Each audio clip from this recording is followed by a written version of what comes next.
Hey friends out there in YouTube land, today we're talking camcorders and what you can use to go along with them to get the most out of them. This single-use tool that has usually a long zoom integrated into a small body with a relatively light-sensitive sensor and great audio options comes jam-packed with a lot of features, but sometimes it's hard to get the most out of them.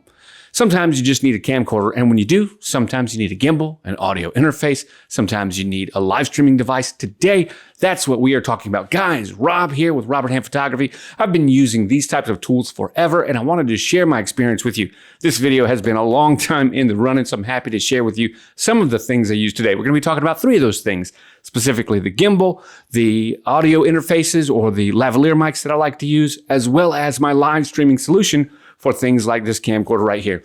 I'm going to demo with my camcorder, the Panasonic HCX 1500, the HCX 2000, or the CX10. They're all the same camcorder with very large upgrades, but only in small parts of the hardware, not so much the firmware. So any one of those are basically the same camera with and without the top handle. This works the same for the new Canon AX70 or 65, any of these small half-inch sensor or full 1-inch sensor cameras to include a full cinema rig and an FS7 can sit on top of this gimbal.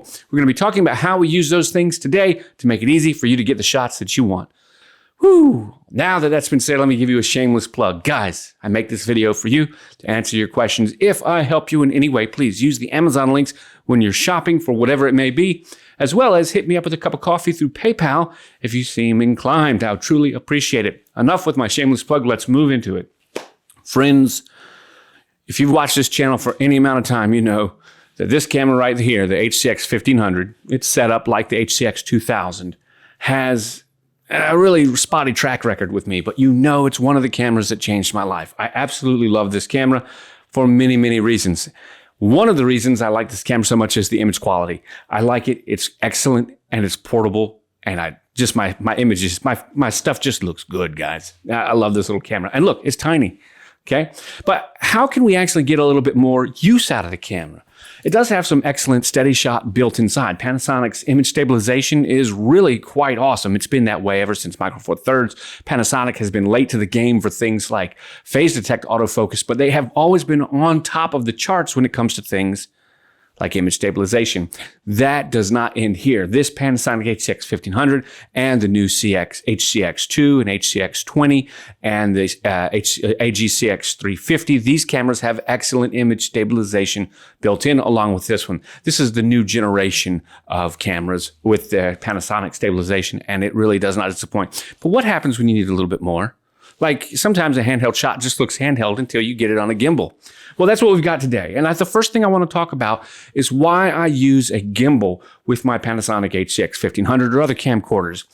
Just like with anything else, this is a mission-specific tool. It does one thing and it does it well. It gets you steady footage. Now, you still have to work so that you don't get hoppy hops when you're walking and stuff like that. Ninja Walk helps here, but it definitely helps you get around and get some even better imagery. Today, I'm using the Xenon Crane 3S, and I can tell you this has had a run of trouble for me. If you could buy anything else other than Xenon Crane 3, I would go and do that. I would probably buy the Ronin or something else. I do not care for the Xenon, although the Xenon tech support has been great and my warranty support has been great. But twice on this unit since I've had it, twice within the first year, I had 2 internal IMU failures. That's the compass gyro or whatever. It caused me to send this back to to where I got it from, or to Xenon. The first time I got it from B&H, it happened within the first 30 days. B&H exchanged it for me. The second time happened about 9 months into ownership. And then I sent it to Xenon. It took them about 4 weeks to get me another one back. Okay, that being said, it does a good job when it's working, but I will never buy another one again. I love the shape, the style, the design. I love how it works. The functioning is okay. As far as the menu, I don't understand why Panasonic cameras work, but Panasonic camcorders don't work through the internal controls. That's another thing. And I've got a workaround for you. But overall, I have enjoyed the experience when it's working. It's broken twice. I've had it for 2.5 years. I use it very little nowadays with any camera other than the HCX 1500. That is to say, in my experience, I can set my camera up on this, my camcorder, and not really worry about it too much. But when I set other things up on it, I tend to have troubles, and I just don't even switch out the stuff. So enough said about that. Okay, the disclaimer, I'm letting you know my true experiences with this. I won't buy another one. Xenon, if you see this, make it so that it doesn't break as much, or an IMU configuration error doesn't have to go all the way back to the manufacturer. That sucks. In any event, pairing this with the Panasonic HCX 1500 is great. I've done several commercials just like this, specifically for political campaigns for some of the people running in the districts here in Virginia, Democrats and Republicans alike. I have enjoyed using it. It's been great. The long zoom lens of the camera gives me the ability to get in and get nice shallow depth of field when I'm far away from something and I zoom in, or I'm very close to something and zoomed in when the focal point is close. But when you do that, you get some hand jitters, and that's where the crane comes in. You put it on the crane, then you can move and you can orbit, you can do all those things, and it works well. I want to go ahead and show you as we're looking at over here. So I've got full access. You can see that the camera's just twisting around right there. I can go 180 degrees if I want. I'm not going to because I've got my control for my remote plugged in right there. And you can see that as we're operating, it's moving just like you'd expect. I've got it on a monopod right here. And this monopod is a kind of important one because it's just a more beefy monopod. You're going to want a really big one. At the bottom of the monopod, I have some pretty big feet. Let's see if I can get this to stick it up here for you. Some pretty beefy feet, as well as I've got clamps instead of the screw down when it comes to the extension pole. And it's a carbon fiber monopod as well. I also have the ability to lengthen the foot so that I can get some movement forwards and backwards. That allows me to have it set in place, put my foot on one of the feet to hold it down, and then I can kind of like move it around a little bit and get some kind of crane or some angling shots, some motion in my shots. I like it quite a bit. And the Xenon crane works well in this situation right here. You just put it on this guy right here and it just kind of rock and rolls. Now, while we're on this setup, I would like to tell you that when I plug in my Panasonic or Sony cameras to this, and if they have an electronic lens, they work fine. I can use all the controls through the USB ports and the camera ports that connect to the Xenon crane and give you your control access on the joystick right here. However, with the Panasonic camcorders, that doesn't happen, right? None of it happens at all. So I end up having to control all of those zoom and start and stop recording and focus functions on my remote. Now, the remote's down here. I'll actually take it off so that you can see it a little bit closer. This little remote's pretty simple. This is like a $50 or $60 remote. I believe it is actually by Panasonic, or might be something else. Excuse me, it's Liebeck, however you say it. It's got a couple of nice things. It allows you to change the direction of the focus and the zoom right here to normal or reverse for the zoom direction, so you can mount it in any direction that you like and still get it. It has your focus forwards and backwards buttons so that you can fine-tune your focus, and your start-stop button right there.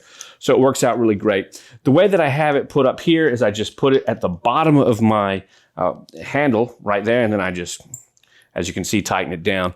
And now that it's tightened down right there, as I'm operating the camera, I've actually got the ability to do a couple things. I can come up here and move the Xenon, or I can move my crane so that it's in the right orientation, and I can also use my focus and my zoom buttons and start and stop pretty easily. So that works nicely right there. All in all, it's a really great package that makes this pretty easy to portable to walk around. If you're going to go do walking tours or things like that, this is a great option to have. In fact, I love it for pretty much anything. I enjoy using my camera just like this, the camcorder on top of it just like this. It's really great. Man, I can't say much more about it than that. So let's move on to my next topic. I want to talk about live streaming. This right here is the YoloBox Mini. YoloBox Mini allows you to live stream, and it gives you a couple of really great things on top of. Now, this one may not be, I need to charge it, but what it gives you the ability to do, and people don't really recognize this, they don't understand, because YoloBox is still making a name for themselves.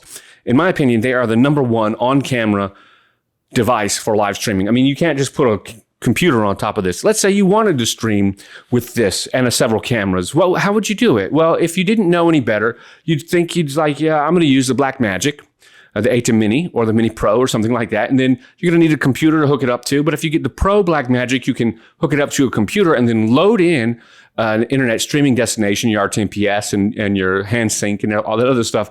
And then you don't have to have a computer, because you can also load in some graphics on it.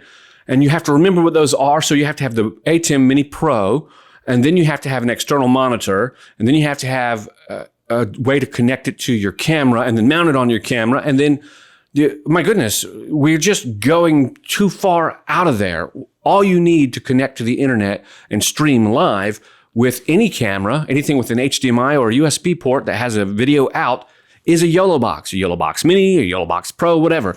This YoloBox Mini gives you the ability to stream because it is a live stream encoder. It also is a field monitor because it's got a 5-inch screen. It's also got all of your internal graphics built in. It's got a graphics template machine. Sometimes churches say, or organizations say, they want to use ProPresenter and they need to do this and that and the other. Yeah, that's great. Go ahead and pay for that. That's a wonderful extra service. It's got that built in. You can use scrolling graphics with titles and effects and whatever you want, and scrolling text built right in. You want lower thirds? There's 40 of them to choose from, or create your own and import as a PNG, a PDF, whatever, even GIF. It's really amazing. And that's not even half of what it does. Would you like instant replay? Oh, cool. You're doing sports? Instant replay. Would you like internal recording? Great. Would you like an audio interface device? Wow. It's built in. All of these things are built in, which means that when I want to use it this way, I can simply put it on top of the camera. In fact, I would never actually put it on top of the camera here. I would put it on a small Blackmagic power arm or flexible arm to the side because you interact with it all the time when you're tapping. The nice part is something like this will allow you to use one camera and one USB device like a webcam or a GoPro to connect to have two inputs. You want to use a YoloBox Pro, you've got 3 inputs, HDMI plus 1 USB. That's 4 cameras. And then in order to do that, I would mount this on top of the camera right here in order to stream that signal to the receiver on this, and then I'm wireless. So my camera operator can be running around doing their own thing with this, and I can still be using both of these together. YoloBox Mini, YoloBox Pro make it simple to stream live, and I use it constantly. I've done, goodness, probably easily over 500 live streams using a YoloBox product since the Kickstarter. I was an early adopter, firmware version 1.4. So that's 3 years now, 4 years. Easy. It's too easy. In fact, I can't tell you any more than that. Guys, if you don't know about YoloBox, you better learn. Okay, so we've said that. If you haven't noticed, I absolutely love YoloBox. Let's talk about one other thing. When it comes down to microphones are important, right? So I've got to get my audio into the camera, specifically if I'm not using a bunch of different sources. And if I'm using one source, we've got 2 camera inputs right here. We've got 2 XLR and 2 internal. Well, I can do a couple of cool things. I can actually put a transmitter on this if I want and transmit the audio back to my audio receiver here and then into a recording device like I've got back there. It could be a Tascam or a Zoom or whatever you want. Or more importantly, I can actually put a receiver. Check this out. I can put this receiver directly on top of here if I choose, or if the camera handle's off, I can mount it directly on top of the camera, and it will bring in this case, this is the Comica Boom XU, this is UHF, and it's got 4 transmitters that connect to it directly. Now, I can do as many as I think 16 transmitters if I buy the extra ones, but I bought the package with 4. So these are 4 transmitters that I can put anywhere I want.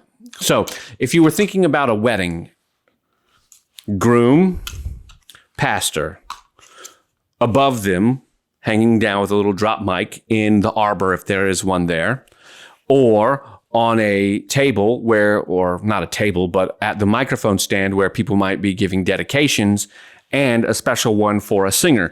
These all connect into just a little mini jack. So I could use an XLR mini jack, or I could just simply do what I do a lot of times, specifically at funerals. I do stream a lot of funerals, guys, especially during COVID. I would put these on the tables at the different podiums. So the table for the pulpit where the pastor is speaking. I'd put a table for the dedication where the dedication's happening. I'd put one over by the casket so I could pick up the people that they were speaking their last respects to their loved one. And then I would put one over, usually by a speaker outlet. And you might say, why wouldn't you just get the outboard sound from the soundboard of wherever you were? And the answer is, I absolutely would. Yeah, I would just plug in the adapter to the XLR or the RCA and get that depending on what they have. but not all places have that. And even if they did, you never trust one source of audio. You always want two. So even if I did have all my great audio coming out on channel A and B, I would make sure that my channel C and D, the other two would be room audio in a place that if A and B, the board from the soundboard went out for some reason or it got bad, I could just very easily on this device click over, or over here on my camera click over just by switching over. The things with audio really gets into a lot of stuff, but the reality is these are the ways that I use this, right? And I do it like this all the time. I've got multiples of many different types of devices that allow me to create what I need to capture, what I need to create for each type of situation that I'm in. I believe a camcorder is a fit to mission specific type of tool, one that you really enjoy, but has a very specific use case. And in this instance, I think these tools truly help it really shine. Guys, I hope that you have found this helpful. If you have, don't forget to hit that like button down below. Don't forget to subscribe, leave a comment. I'd love to hear what you have to say. Do you use any tools like this in your filming workflow? Do you use a camcorder? If so, do you find a difference between a 1/2-inch sensor or 1-inch sensor? Do you find that it really matters? Do you use a special type of software to bust up noise or bring out any kind of details? I'd love to hear your stories down below. I want to thank you so much for watching. Remind you that if you like this, don't forget to hit those Amazon links and PayPal links. I truly appreciate it. Guys, I will catch you all on the flip side. Bye for now.